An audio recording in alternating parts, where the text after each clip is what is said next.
বৌশালীকে আমি এমনিতেও খুব স্নেহ করি, আমার বাড়িতেও অনেকবার এসছে, আমরা আড্ডা মেরেছি। কেন ওর মিউজিশিয়ানরা এরকম করলো সেদিনকে, আই রিয়েলি ডোন্ট আন্ডারস্ট্যান্ড। আমার মনে হয়েছে প্রফেশনাল জায়গা থেকে যে কোনো কাউকে না জিজ্ঞেস করে কারো কোনো জিনিসে হাত দেওয়া উচিত নয়। আমার যেরকম ভালো লাগলেও আমি তোমায় ভালোবেসে জড়িয়ে ধরবো, আমার তোমার উপরে রাগ হলেও আমি তোমার মুখের ওপরেই বলবো। এটা কেন ঘটলো আমি জানি না, খুব আনপ্রফেশনাল একটা অ্যাটিটিউড আমি দেখেছি, তাই আমি রিয়্যাক্ট করেছি। সাম্প্রতিক একটি বিষয়ে আমরা সকলে একটু চমকেই গিয়েছিলাম যদি যে মানুষটা সকলকে এত আপন করে নেয়, ভালোবেসে নেয়, তার সাথে মনোমালিন্য, সেটা তো ঠিক ভাবা যায় না।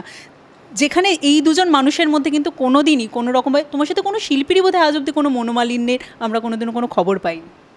না, আমার সঙ্গে ছোট বড় সকলেরই খুব ভালো সম্পর্ক, বিশেষ করে ছোট প্রজন্মের যারা, তারাও, তাদের সঙ্গে আমি খুব বন্ধুর মতন মিশি।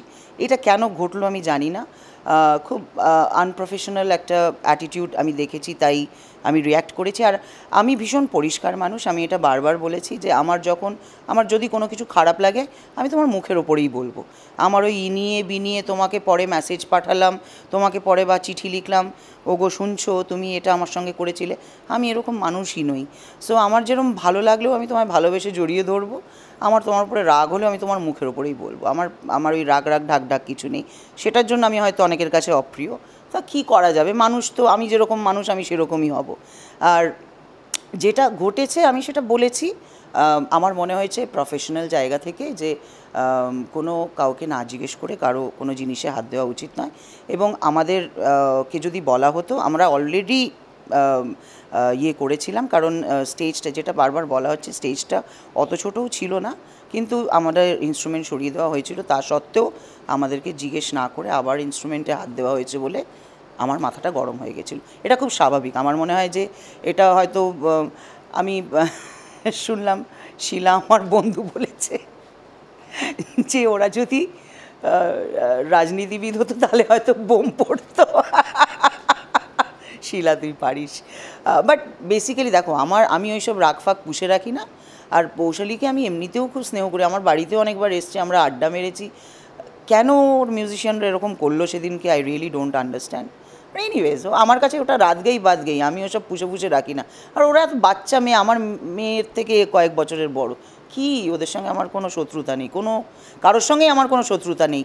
আই এম আ পার্সন, আমি যদি বলি আমাকে যদি ব্রিফ করতে হয়, মুঝসে দোস্তি करनी है यू वेलकम, मुझसे दुश्मनी भी करनी है यू वेलकम। আমরা চাই যে আবারও সেই সুস্থ পরিবেশটা আমরা যেন দেখতে পাই, যে এখানে কোনো অসুস্থ পরিবেশই নেই। মানে ইনফ্যাক্ট আমি বলছি, এখন যদি তুমি দেখো দরজাটা খুলে পৌশালী যদি আসে, আমি ওকে দেখে হাসবই। এবারে ওর মনে ও কি রিয়্যাক্ট করবে সেটা তো আমি বলতে পারবো না। মানে আমার এরকম কোনো দিন হয়নি কারোর সঙ্গে। আরে একসঙ্গে কাজ করতে গেলে তো ঝগড়াঝাটি হয়ই মানুষের।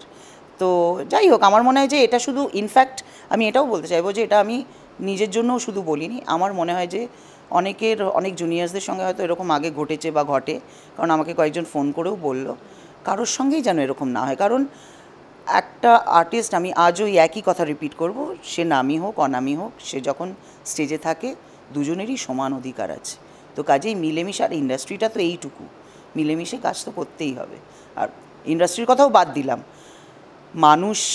মানুষকে ভালোবাসবে, এটাই স্বাভাবিক। এমনিতেই চারিদিকটা এত অপ্রিয় ঘটনায় ভর্তি হয়ে গেছে, তার মধ্যে যদি নিজেরাও চুলোচুলি শুরু করি তাহলে আর কি রয়ে গেল।